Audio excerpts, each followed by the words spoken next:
The story of how France was formed is an epic saga that spans over 2,000 years, moving from tribal warriors and Roman legions to a unified kingdom that eventually became a global power. Here is the story of the birth of France, the birth of a nation, the making of France one, Gaul, the ancient foundation. Long before it was called France, the land was known as Gaul.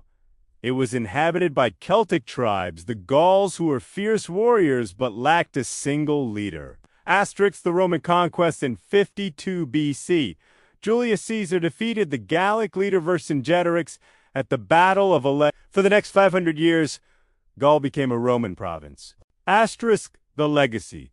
This period gave France its Latin-based language, French, its legal foundation, and its early architecture. 2. The Franks and Clovis, the first king as the Roman Empire collapsed in the 5th century. Germanic tribes began invading from the east.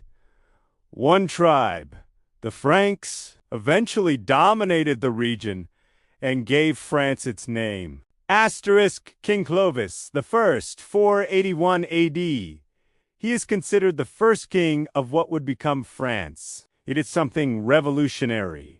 He converted to Catholicism. This united the Germanic Frankish warriors with the local Gallo-Roman population under one faith, laying the religious and political foundation of the French monarchy. 3.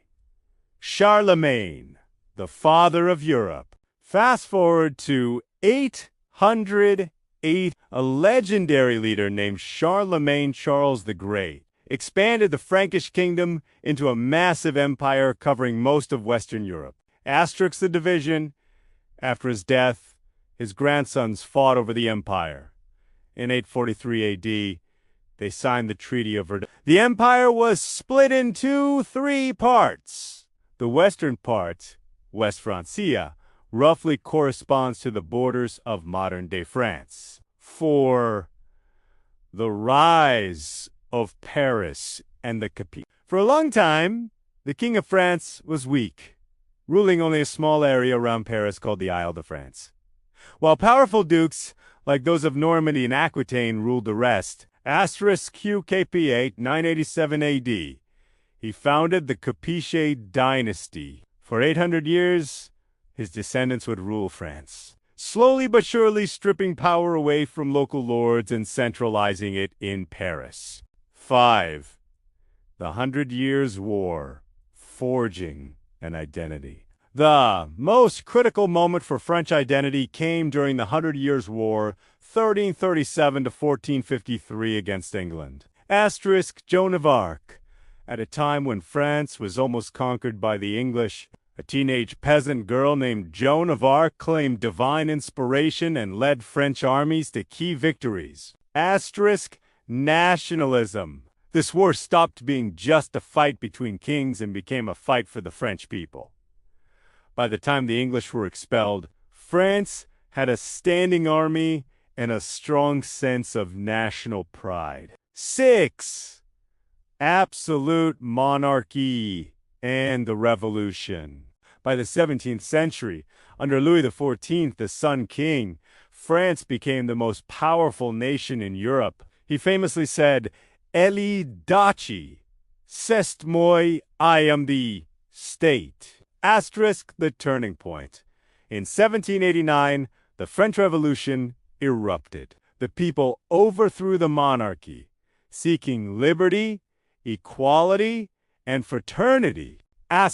Napoleon Bonaparte. From the chaos of the revolution, Napoleon emerged, spreading French laws and ideals across Europe and cementing the modern French state's borders and administrative systems. Summary table era key figure major impact Roman Gaul. Julius Caesar introduced Latin language and Roman law. Frankish era Clovis, a united tribes, introduced Christianity. Carolingian Charlemagne established the roots of the French borders. Medieval Joan of Arc created a sense of French national identity. Revolution, Napoleon created the modern republic and legal code. Conclusion.